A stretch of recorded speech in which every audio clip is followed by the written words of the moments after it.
Maybe it's 6:45. Maybe I'm barely alive. Maybe you take a mission for the last.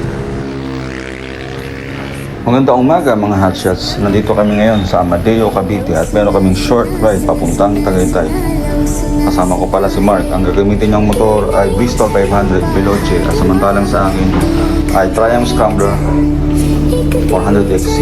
At ang pupuntahan namin lugar ay matatagpuan sa Barangay Asisan, Tagaytay City.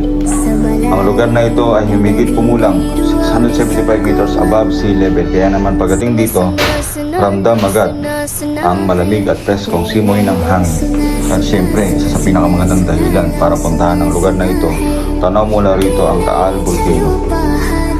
Perfect itong puntahan kung gusto nyo lang mag short ride, mag-relax at mag-enjoy ng magandang tanawin.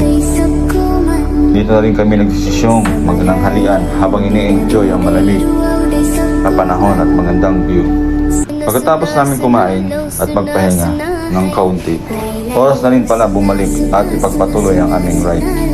Simple lang ride natin ngayon, pero minsan hindi naman kailangan malayo ang puntahan para mag-enjoy ang biyahe. Maraming salamat sa pagsama at panonood mga hotshots. Kung nagustuhan ninyo ang ride natin, huwag kalimutang mag-like, follow at subscribe sa Hotshot Motovlog. Ride safe mga hotshots hanggang sa susunod na biyahe. When I get older, I will be stronger. They'll call me freedom, just like a waving flag.